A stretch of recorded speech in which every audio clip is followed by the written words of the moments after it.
I watched your stories last night of driving. The drive up here, How the fuck? mate. I was going through Fife. To Fife. Yeah, no, it was so. I honestly thought you were taking the piss because it said it came up this like Symington and Fife or That something. was it. Yeah, I drove through there. And I was just like, how is he managing this? That's the other way. It was so good. I don't know. And because I don't drive. Anytime Yeah. I come up here, it's either train or flight. I've only driven up to Edinburgh this will be my third time. Every other time I've taken other forms of transport. So I just got to believe what the sat nav says. It fucking lied to you. Set me up. You were lied to, man, because you were going through some wild country roads. You saw all like when it got foggy and steamy and then it just disappeared again. It was like Silent Hill. Yes, it was Silent Hill. creepy. And I was just like, oh, you're going the wrong way, man. Yeah, someone set me up. That's so funny, man. The shows last night were good. You're up in Edinburgh for your preview tonight. Mm-hmm. Sweet, man. How did was your London preview 2 North Down one go? Yeah, that one. That was good. It was first time I pieced the show together. So you tell yourself it's good material.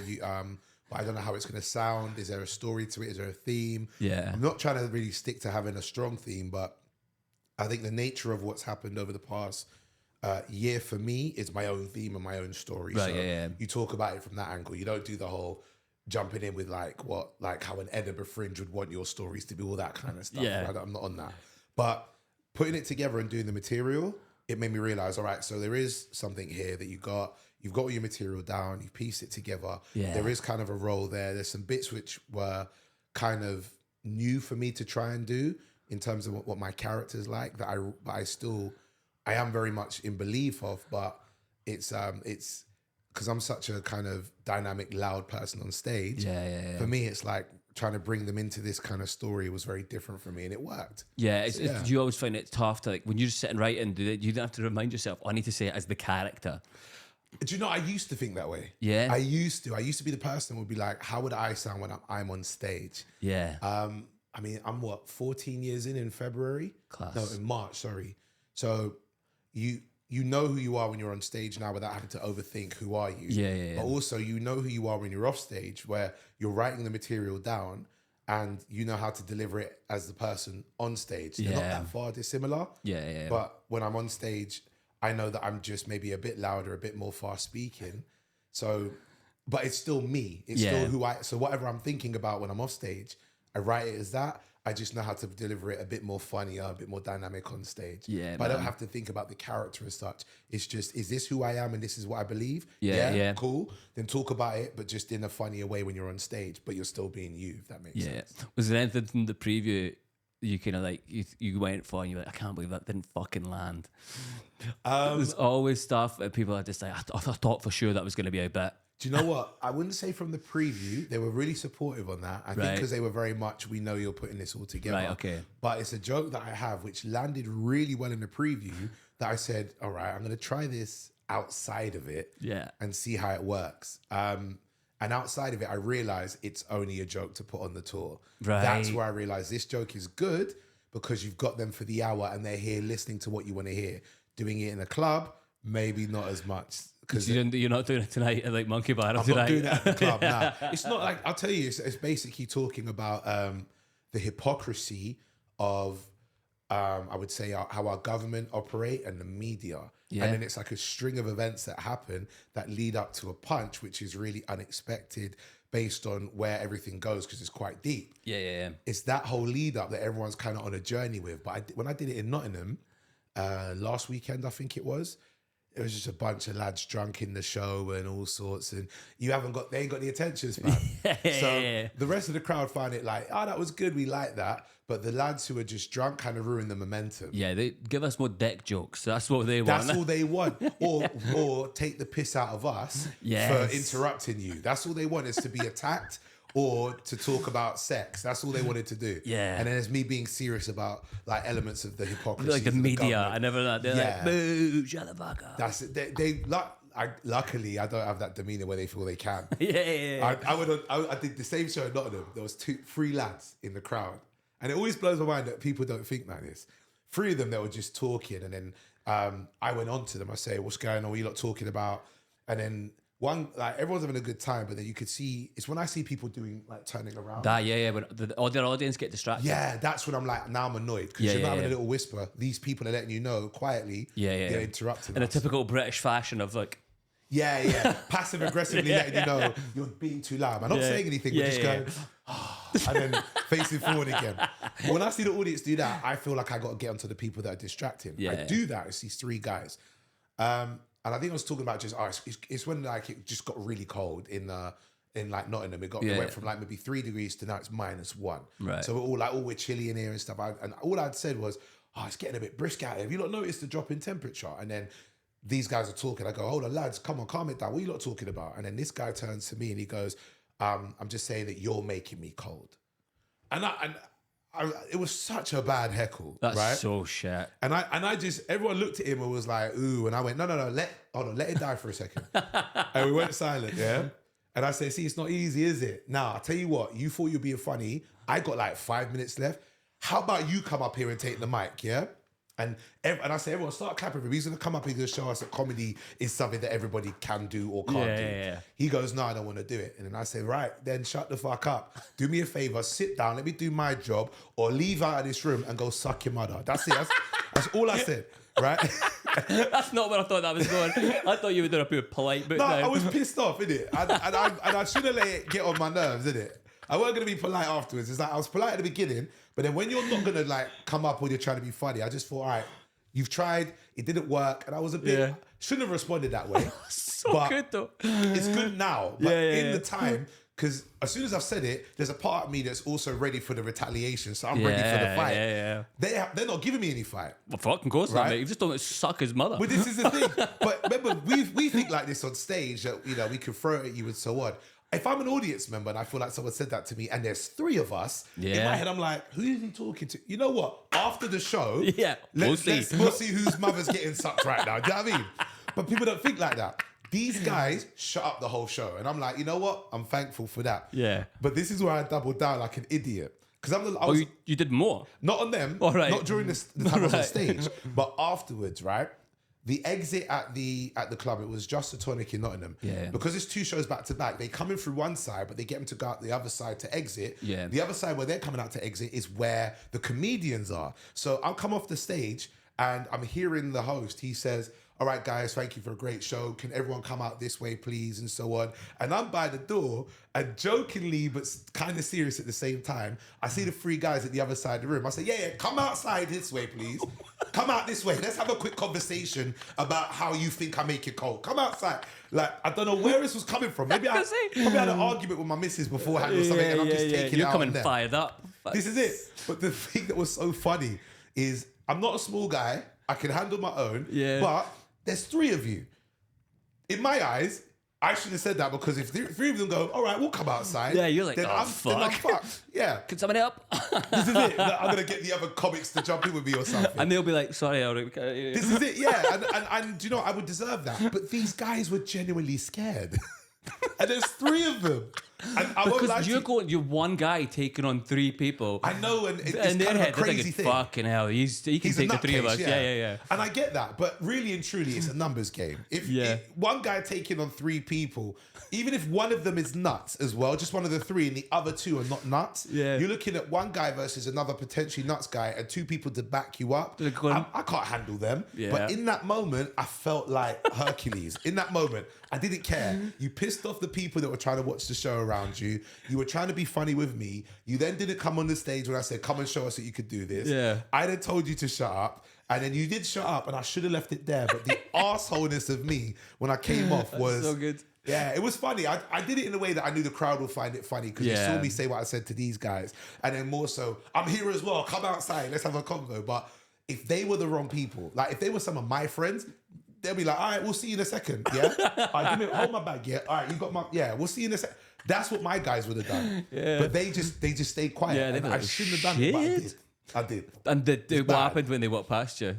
They didn't. So there was a whole bunch of people. They all came outside. I think they chilled for a little bit. Yeah. And by the time, I'll be honest, because it was like about 220, 230 people, everyone's kind of in jackets and hoods and hats and stuff, right?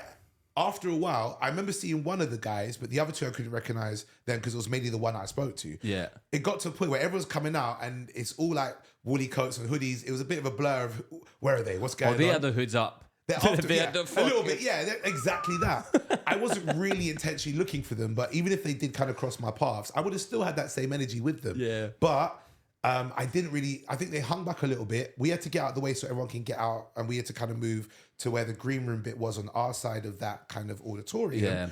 Yeah. It just ended up that I didn't get to see them. And even if I did, like, I think they would have just been I like... think they would have been like, thank you, you were really funny. Oh, mate, you was funny, you know, sorry we was disruptive and stuff. Yeah, classic heckler stuff. Always they do that, they heckle, and then afterwards they want to apologise to you or say you was really funny, and you're sitting there thinking, I want to kick the Mario coins out of you. But it's the truth. It's the truth. And you get so angry and they try to be nice afterwards, but they weren't nice on stage. You're our favourite. And you're like, it's the worst sometimes. Yeah. That's a bold move doing the whole, do you want to come up and do this? Have you ever done that? Have you done it before and they've done it? Because that's a risky move to derail the last 5 minutes. No, come and do my last 5. I still get paid. Yeah. And I've done really well up until those points as well. It's only because you were disrupting the people around you. I'm like, well, if you really got something to say, come up here and say it. Right. I think I've done it before, and I don't think maybe once or twice in the years of maybe emceeing or something. Yeah. And no one's ever done it because they don't want that limelight. They just want to be the person from the shadows. You'd have to be so cooked out your head to then go, yeah, I will. And you know what? If they did that, I'd be really worried because the threshold of expectation from the audience now is like lower than what they expect of me, because this guy is not a comedian. So if he's only halfway funny, which he could be by just having a certain accent or just maybe a tone of voice or saying something really ridiculous, and they get a little bit of the laughs, the audience then look at me and go, well, he was funny, I guess. Yeah. What do you have to say now? So it is a bit of a bold move. That is a bold move, man. Someone's going to come up one day and show me up if I ever say that again. So I better be careful. I watched your special, your green one. Green, thank you. Man, it's so funny. Thank you very much. You won, was it the Spirit of the Fringe award that you I did? Yeah. I won Spirit of the Fringe for that one. That's class. Yeah, that was great, man. I did that tour before I did Fringe. So Ed Fringe was like the victory lap. Oh, Normally comics do Fringe first and they take it on tour. Yeah. But I toured that green show in March and April 2022. Right. My agent at the time, like a lot of agents were like, well, we haven't done it at Fringe, take it there, we'll see, like, you know, we can shop it around and see what people think of it and where it can go. Came and did the Fringe for the month, won the Spirit of the Fringe award for it, and and then I released it as a special in October and November, one of the two. I think beginning of November. So yeah, man, that's what I love that special. Thank you. Pretty cool, yeah. Where was it filmed? Bush Hall Theatre in Shepherd's Bush, London. Nice. Yeah, really, really nice place, man. Well, Bush Hall, not Bush Hall Theatre, sorry, Bush Hall. Yeah. It must be pretty sweet because you got to the point. You've got a following. You've got people to come and see you. That must be pretty good feeling. It's gonna have that. Do you know what? It doesn't sometimes feel like they do. Like you see numbers online. Not everybody that's got numbers on social media have. They have followers, but they may not have fans. Yeah. They get people that see the quick things that you do on social media and go, well, I like this stuff. But then you got diehards that go, anything you're doing, I'm coming to. Yeah. I've maybe got a bit of both, but it's not, I wouldn't say it's so heavy on the diehard side of things, or wasn't at the time, because I didn't like leaning into social media to get numbers up without it being about comedy itself.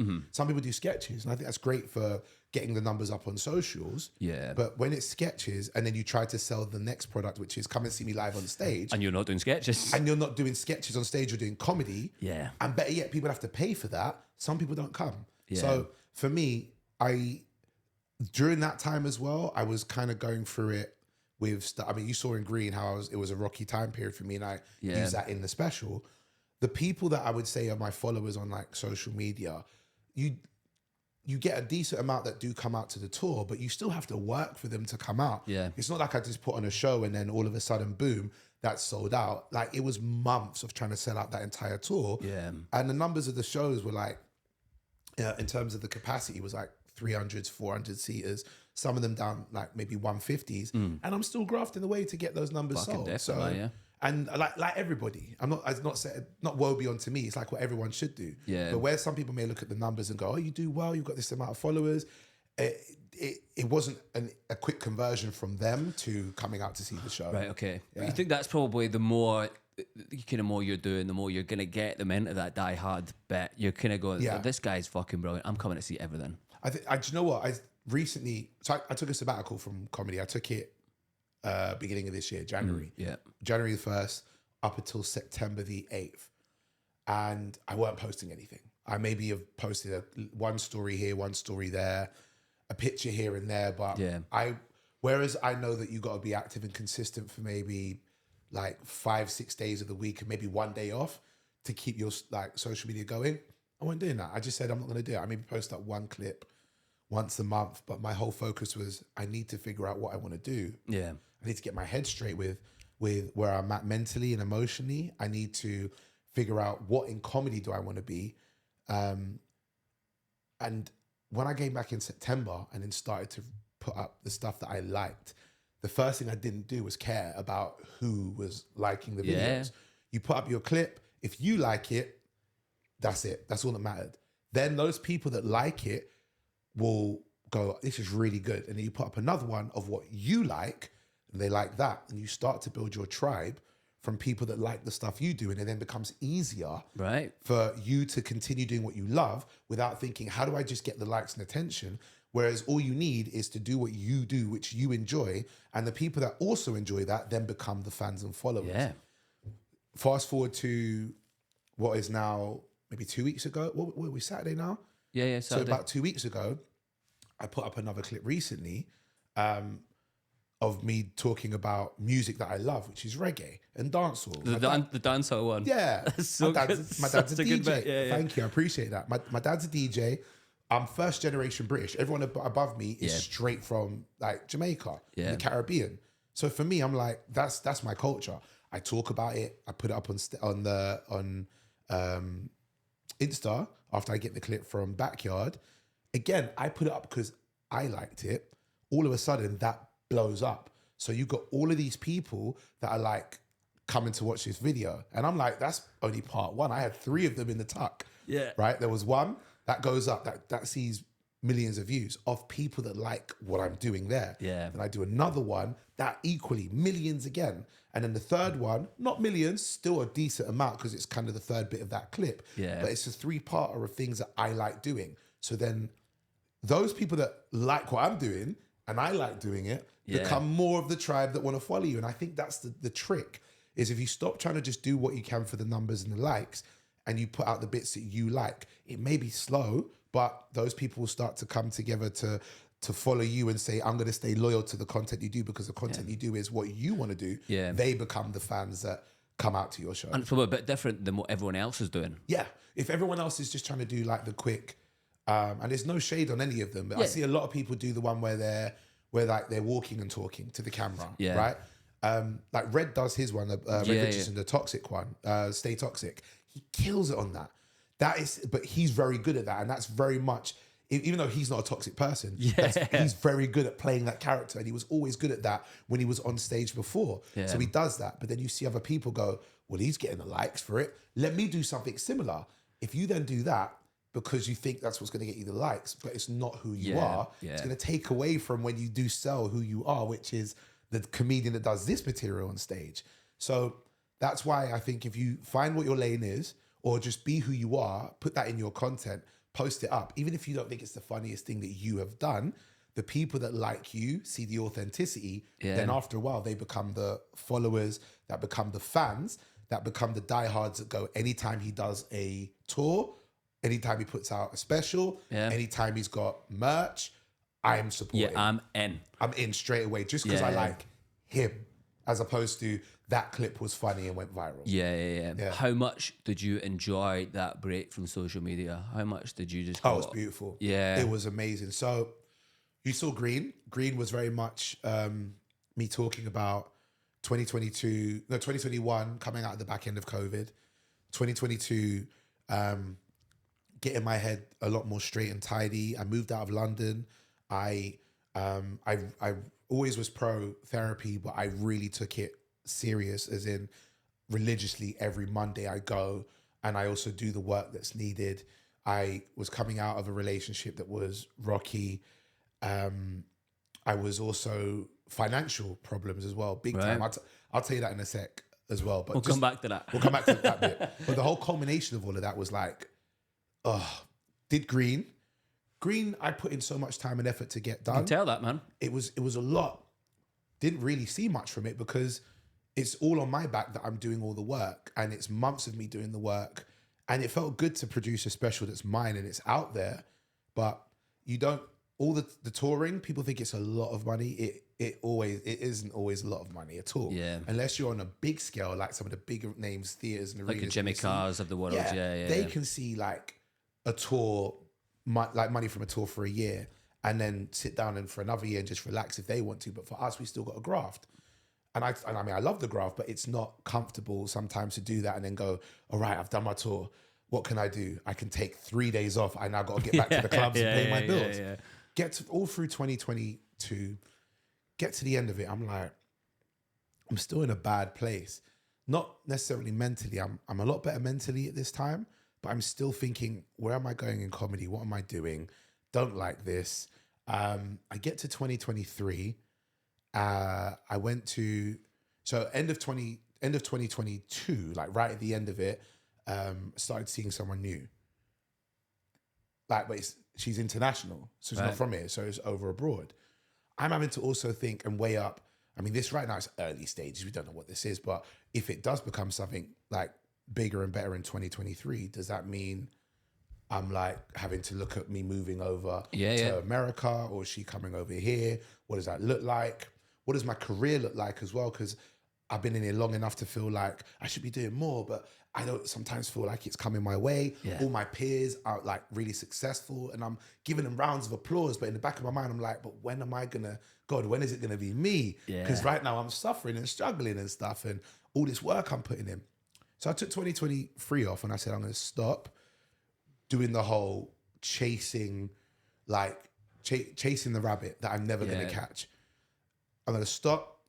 And effectively, I mean, it's a good metaphor. Dogs that chase that rabbit around a track, sometimes if you stop, the rabbit goes around and comes back to where you are.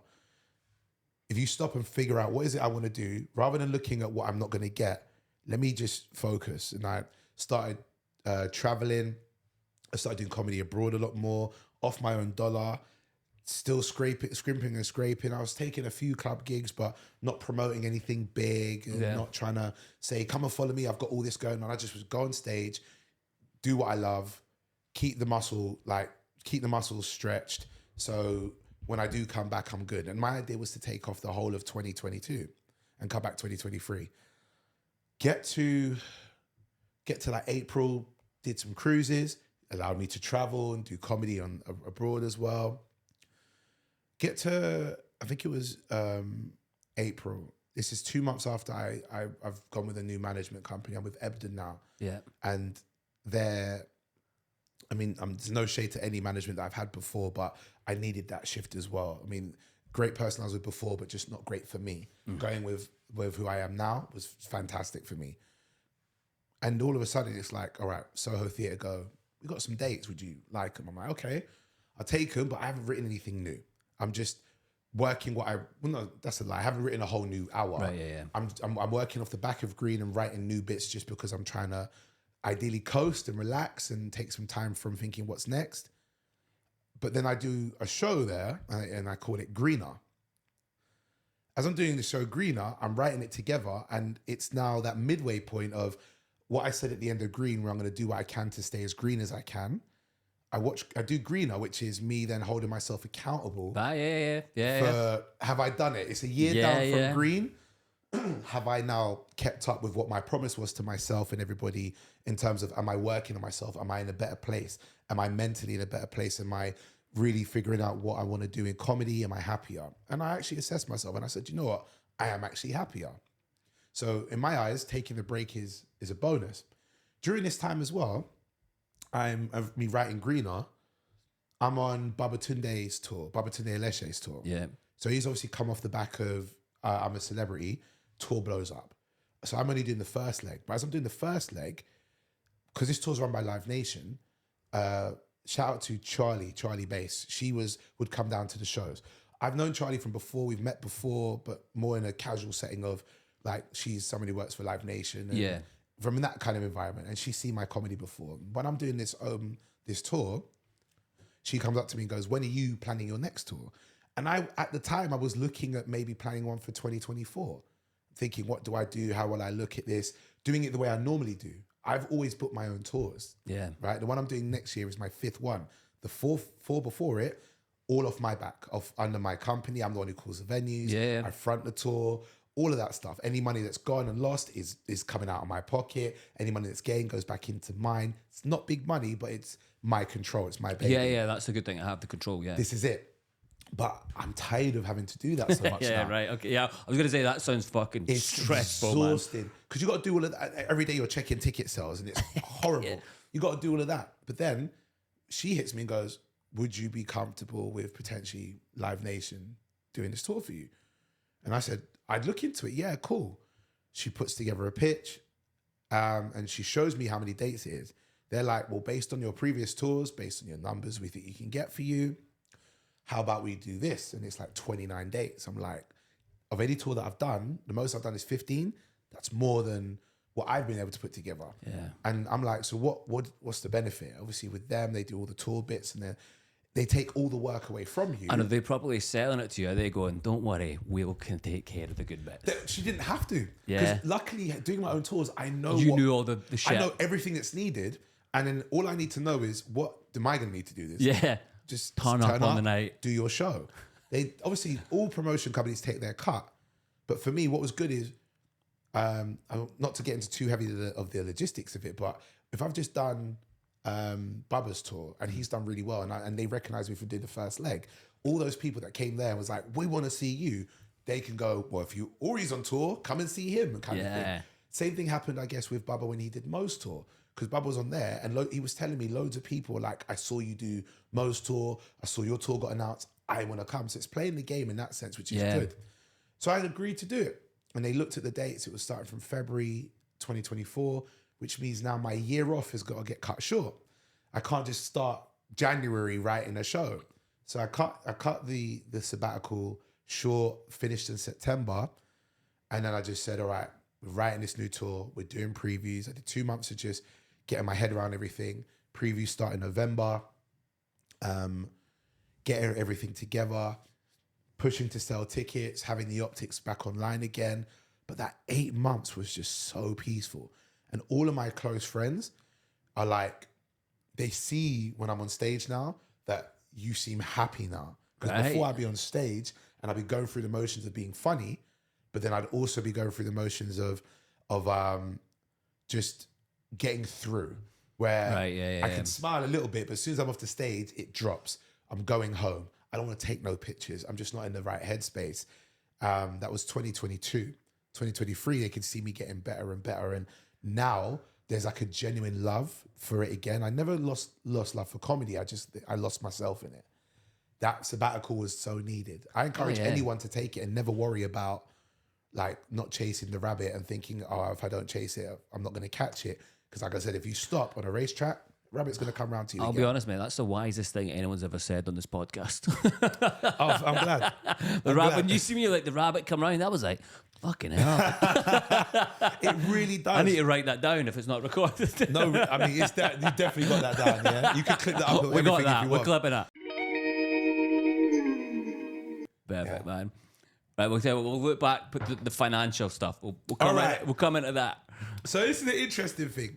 When you put on your own shows, people, all they see is how much you can make. They never see how much you can lose. Right. So one thing that goes hand in hand is you could profit, but you could also lose. 2018, I put on a comedy weekender called Comedy Mania Weekender. Did it. The first one I did was at Pontins in Breen Sands, which is like Somerset. Yeah. And the way I did it is I hired out the park. Took the money I was saving to buy my own property, hired out the park. Said, if I can get this going off every year, this could be a nice little spin. Yeah. I go and do the first one. No, it could be a loss leader. I lose maybe 14 grand after ticket sales and paying everybody, right? Something like that. Never remember the exact number because it does rack up. Yeah, you try not to think about it. I don't want to pull myself back down into depression again. But that's 2018. I'm like, oh, it is what it is. 2019, I'm like, we'll do another one, and this is where you recoup. Because the first of anything, you tend to lose because you're trying to let people know what it is. You're trying to invite them in to try out what the event is. Drug dealers call it the taster. I'm not a dealer, never done drugs, but I know what it is. It's like they let the addict try the sample, which might cost them a tenner, but if that guy likes it, he's coming back, right? Yeah. And I know that from movies and documentaries. And nothing else. No first-hand experience. Nothing else. Nothing else. I do the first one. It was a good event. I do the second one, but we do it now this time at Pontins in Southport, so nearer this side. Yeah. It gets moved a month earlier from April until March, where people don't really have their holidays and breaks, is where it is. I lose this one about 20, 21 grand. So I'm now 34 grand in the hole, as you can imagine. First time round is okay because I expected to lose. I saved for that. And it's all on me. This is all my event that I've pieced together. I have a team, but the team are not funding the event. So, and they're not benefiting from like any profits from it. They're getting paid to be there as like a team member, but any losses or profits or whatsoever, it will be on me. I don't want them to take any losses as like from any of this. We do it. I lose. It's 2019. This is like March. What happens in 2020? You're on it as you were saying that, and I was like, you already knew. Don't worry, 2020 will be better. This is it. So obviously, I can't do 2020. Yeah. But I also can't recoup the money. I can't gig, tour, pick up, pay off the like I had a business loan that to pay off all of the debts that needed to be paid, that I then had to then pay back bit by bit, as you can imagine. Yeah. It's fine. That's the way. That's the cost of doing business. But problem is, I can't pay it off now if I'm not working all the time. I can't do the club weekends and then club hop from here to here and just get my bills done and so on. So this debt is accumulating during COVID. Yeah. Because they don't care about the interest. They're like, yeah, you figure it out. You'll find your way. So this is racked up to like climbing up to like nearer to 40. I'm having to do all of this during not being able to work, being in a relationship that isn't working at the time, and go through COVID and your own issues and situations. COVID by itself is an absolute that was already shit show for everyone. You got all that as well. This is it. Fuck. This is it. And I mean, trying to manage your own self, your relationship. I'm never badmouth her or talk bad about her at all. But I mean, she's obviously going through it because of COVID as well. So there's all the stress of us knocking heads, but then I'm also sitting here like seeing my partner at the time being furloughed, but getting the extra 20% on top, right? It's a killer. Being furloughed, not having to work, getting that 20% on top. Even though you can't make commission on the job that you was doing, you're doing that thinking, so, what are we going to do to spend some time together? I'm like, I need to figure out ways to hustle. Yeah. Like, I got to it. I started making these little, I've never said this on the podcast. I'll say it to you right now. All right. Basically, I always pretended it wasn't me. I made these things called retro techers. That's what I called them. Okay. They were basically little Raspberry Pis that I then, not the actual pies that you eat, the Raspberry Pi machines, right? Where you load them up with like 6,700 retro video games. Yeah. Right. And I had one myself. I backward engineered it so I could learn how it was done, taught myself how to make them, then made them, and then I was selling them to try and make some money back, right? It had like 6,700 games on them. Size of literally, see how these cameras are? Yeah. Size of that. Plug it into your TV, there you go. Now during COVID, that's dope because everyone's at home. I think I heard about this. There you go. There's a few people were doing them, but I did mine. I moved a lot of like to help me keep myself afloat. Yeah. So yeah, I did a few of them. And I'll tell you how much I did after. Yeah. I'll tell you how much I sold after. Put that on the Patreon. Yeah, there you go. If you have a Patreon, don't. Patreon's good because people who tried to use your clips, you could get them taken away because they shouldn't have used them off. Anyway. Yeah. Not saying that I have anything to hide, but yeah. So I did that, trying to just get myself like above board. But I'm still in the hole because I got to pay for myself to just live and so on and so forth. But that was the biggest thing. I think the straw that broke the camel's back was a big straw.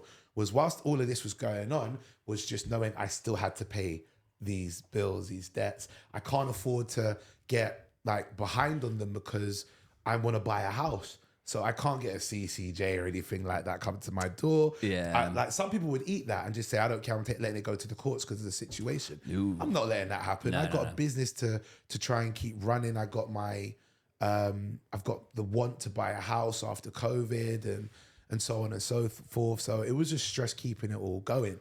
So yeah, I needed that break in 2023.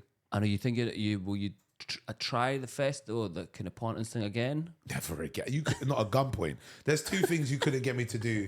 Because I was like, it sounded like you were gonna, and then never last year, never came back. Never. Like I was it would even not. fun to do it at the time? But even though they were like making a loss with 2018, 2019. It was fun. Do you know what was fun? It wasn't the admin or the organization of it.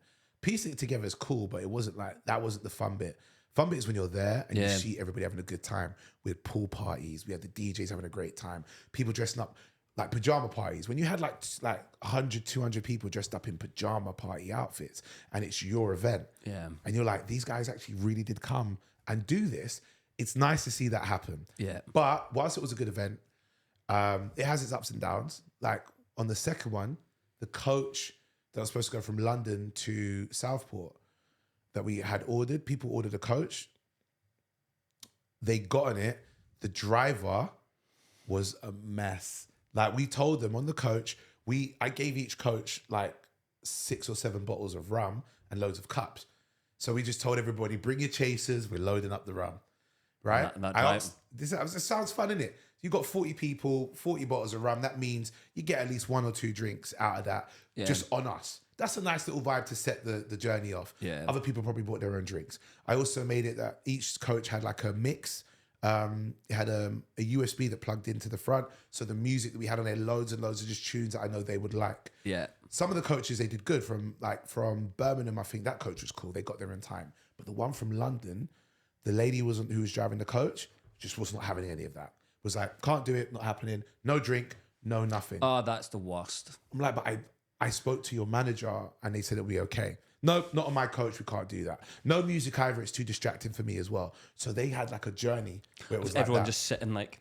This is it. Secondly, the coach journey. I don't know what they must have used a sat nav I used yesterday. The coach, the coach lady. She didn't go like She was in Fife. I don't know where she ended up, but she went through like Bicester Village and all of that in Oxford. It's one straight road to get to Southport. She was going through the houses and all sorts. Then, because she got through traffic, she had to pit stop somewhere where they had to order another coach because it was her time done. She had to drive that coach back. I'm like, they refunded me because of this person because she was terrible. Still fucked experience for the people on the coach. That's it. So as soon as people come up, there's one guy, he was like, he just come out of jail. This one guy, he comes up to me. There was like a pre-party that was supposed to happen because the coach was supposed to arrive by 4 o'clock, didn't get there till 9. It was that bad. 9 hours on the coach with a couple of stops. And the guy he come out of jail. This was supposed to be the first event that his friends let him come out and so on, right? He comes up. He comes up to, on this coach. He's come up to me. Where's the promoter? Yo, he wants to fight me because of how this woman spoke to him. Yeah. I come find out he kept wanting to come off the coach because he was a heavy smoker. So every like hour and a half, he was part of the reason. Service station, want to go smoke a spliff or whatever, right? Yeah. And he's part of the reason that she wanted to come off the coach.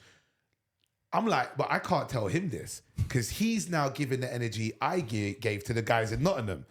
I'm not fighting this guy. Side, bro. Now, this guy is gym hench. Do you understand? He's gym build.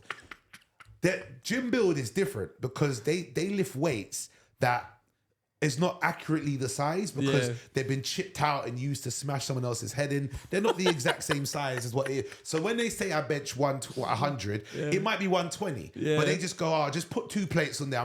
I'll rough estimate it. Those guys are dangerous. When they don't know what they're pushing, but they push it nonetheless, you don't want to fight those guys. So I'm not wanting to fight him. He came and apologized the next day. He was like, bro, I'm sorry. I was tired, out of smokes, etc. But on that night, the amount of stress I had to deal with, I'm not doing it again for the money reason, and I'm never doing it again because you have to deal with people like that because you can't make everybody happy. There's always going to be a complaint somewhere. So he's like, where's the promoter? You're like, yeah. Where is that fucking promoter? I'll find him for you, man. I had to stand firm. It had to be me because I couldn't. On my team, I would never pass it on to somebody else. If you're gonna smash someone over their head over something, it better be me than anybody else on my team. I would never let them eat that. It'd have to be me. Man. Fair. Yeah, man. That's good, man. There's things I always ask guests that come on. Yeah, come on, talk to me. So I always ask, best gig, worst gig, or somewhere you've done like the most unusual place you've done comedy, just to like kind of get a range of where you've been doing. Okay. Best gig? It's hard to say. There's so many great gigs. I want to say my best one. It's an easy answer. Probably not my best one, but I'm going to say it as one of the ones that are up there. Was Bush Hall. Okay. The recording for Green. Probably not my best gig in terms of like I've gone there and absolutely smashed it to pieces differently, but it was great because of I was able to deliver the message I was able to deliver. Yeah. It was a recording, and then we had fun afterwards where I recorded this one take video. I do it quite a lot. I'm definitely going to do it this year, actually. I do a one take video where I walk through the audience and I'm doing a lip sync to a song, and they're all with me on this. 300 people after seeing the hour, after seeing my openers, they're still with me on this, giving the most amount of energy. I'll show you the video after. Yeah. And I think the fact that they gave that love, that made me go, that's one of my top gigs, because they was, rather than going, all right, we've seen you and we're gone, they all stuck around, all 300 of them that were in that room. Oh, that's rare. That's rare. You get people to do like shows that are normal. It's like good night, and you never see that person again. That's it. They want to get up and go. But they actually, all of them sat down and said, when I said to them, we want to do this recording, do me a favor, just stay where you are. Do you mind sticking around? They were like, yeah. And then I said, get your phones out, lights on. Sometimes people do that and they take a picture from the stage, which looks good, like on for social media. Yeah. I did it where I did this whole lip sync of Busta Rhymes, Give Me Some More. I went out the back and I'm walking through and I'm doing it. And it just was great. And they all stuck by me on that one. I'll show you in a bit. Yeah. Worst gig? Oh. Do I have a worst gig? Or you can even go like somewhere you've done comedy where it was just like, why am I here? Can't believe I'm loads. Yeah. This is unusual venues, anything like so that. I used to run a small little set of events called Funny Heads, where it was comedy in shisha bars in London. And all of the shows that we did down there, like I would be the host. It would be nothing money that we would get. Right. Nothing money. Like they'd give me £150 to split between me and 3 other people. So it's nothing money. But this was like in the first year or year and a half of me doing stand-up. So just getting my head around doing those. With Funny Heads, you're in a shisha caf, but it's not one with a stage or anything. You're standing in the middle of like a garden seating area. But in London, where it's the garden seating area it's not spacey. Like you need to go, like we're in Edinburgh now. You know how close some of the houses and the properties are. Imagine the cafe across the road has a garden area where everyone can cram and just chill when it's in the summer. It's there, but then everybody's doing shisha. So you're telling jokes and hearing out of the head of the shisha and the chalice at the bottom that's just bubbling up. Yeah. And I'm having to do jokes.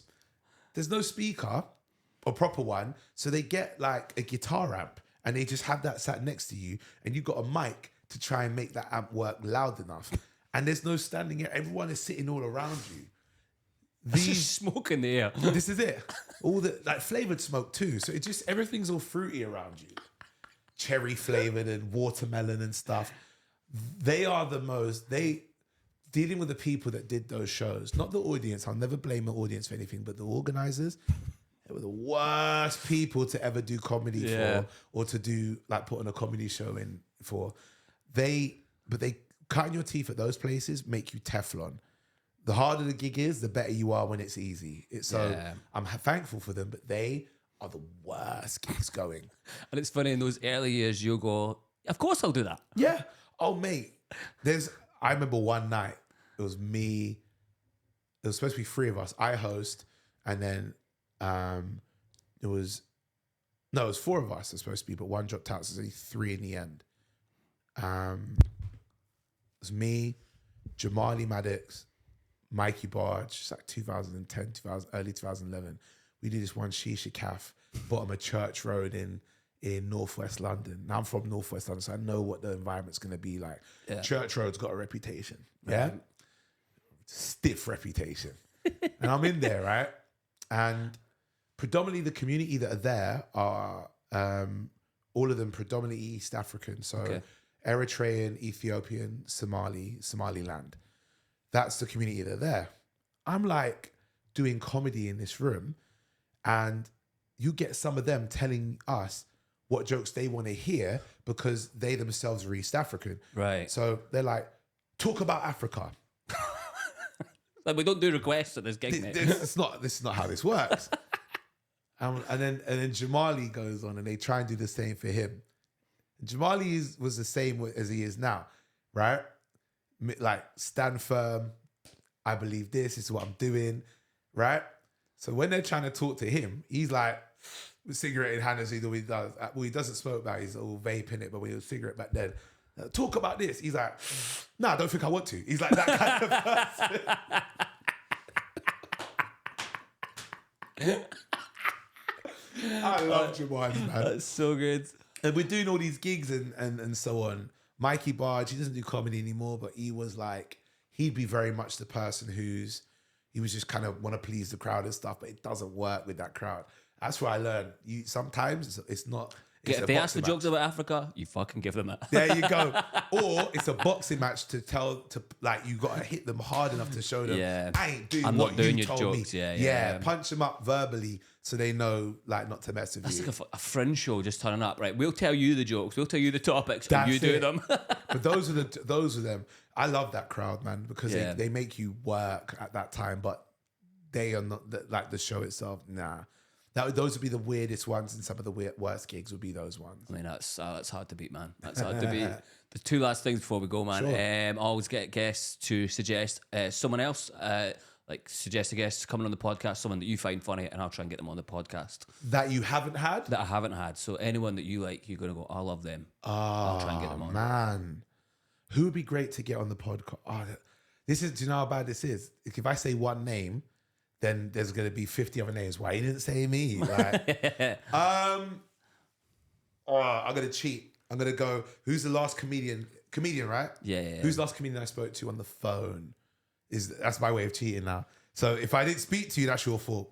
Phone him more. Yeah. If you don't phone me, then you don't get a suggestion. He'd be a name that I say anyway. Raj Pujara. I spoke to him on the phone, I think yesterday. So he would be the person. There's a whole bunch of people, but I'm just trying to avoid any bullets now. The last one I spoke to on the phone was Raj Pujara, so I'm going to nominate Raj Pujara. Perfect. Love it. And then the final thing is, if there's any like films, music, albums, singles, books, anything like that you've read recently or listened to that you would think more people should hear about this. All right, I'm a massive Frasier fan, so I'm watching the new series. Love Frasier. Yeah. But we're talking old season of Frasier. I didn't even know there was a new one until about last week. Oh, serious? I can't believe this is a thing. It's great. It's not, I mean, best thing about Frasier for me was the dynamic between Frasier, Niles, and the dad Martin. Yeah. Their dynamic was just beautiful. Yeah. I'll say this on camera, better than Friends always was. Yeah. Better than Friends. Better written. The comedy, there's comedy which is silly, there's comedy which is intelligent, much better written, a lot more self-aware as well at the time. Love Frasier. And it went on how long was Friends? 10 seasons? I think so, yeah. I think Frasier went on for longer. It's 11 seasons. I think Niles is probably one of the best comedy characters ever. My God, Niles as a character, phenomenal. But him and the dad obviously passed away. So he's not in the new one. Yeah. They show some love to him by the references they have with him in there, as you can imagine. Niles isn't in it, but his son is. Right? Yeah, his son with Daphne. Daphne isn't in it, but you could see where they'll pop up at some point. Yeah. And there'll be a sweet bit where they may pop up. Because like Frasier's ex-wife, she pops up in one of the one episodes. that's the really stone cold, pale faced, ice queen of a wife. Yeah. They've got her in there. She popped up, and that was pretty dope. Is it someone like famous British persons in Frasier? Who is it that's? How can I forget? Nicholas Lyndhurst. Yeah. Yes, Nicholas Lyndhurst. I was like, that's how I found out that it was back on. Yeah, I saw a picture of Nicholas Lyndhurst. And I was like, he's like the what best is friend. he doing? So it's dope. They're at Harvard. I think they're teaching at Harvard. Right, okay. Is it Harvard or I think it's Harvard. Yeah. And he's the best friend of him who they went to school together when they were in, I think, Harvard or Oxford or wherever it was for the period of time. So they're both in it. And What a Nicholas jump. Lyndhurst is, oh mate, he's dope in it. He's so good. Do you know what's beautiful about it as well? And there's so many shows I could recommend. I'm going to say that one as a show. Yeah. It's because I remember I was filming a film a few years ago, and one of the makeup artist's son went to school with Nicholas Lyndhurst's son, who tragically passed away, and it was a friend of his. So Right. I remember hearing about that, then seeing it on the news and all sorts. Right. One thing I really love about like shows like Frasier is Nicholas Lyndhurst's son, or Nicholas Lyndhurst himself, was not a part of the show. Mm-hmm. But first episode, they paid tribute to his son, and then they also paid tribute to the actor John, who played Martin, Frasier's dad. And it was just a nice kind of thing to see at the beginning of the show, where it's almost like we're welcoming like all these new people. We're going to show love. Even if you haven't been a part of the show, we're still going to show love because we know what you've been going through. And then also we're going to show love to those who are not here with us any further. So that was really, really nice to see in like the end of the show. Fucking top recommendation, mate. Yeah, do that. Frasier's good. It's a little cheesy, but it's so was the old one. Yeah. But it's still enjoyable. Love it. Yeah. That's us, man. Thanks very much for coming. I really Thank you for appreciate having that. me, man. Thanks for coming in, man. Yeah, thank you very much, everyone. Goodbye. Peace. Goodbye.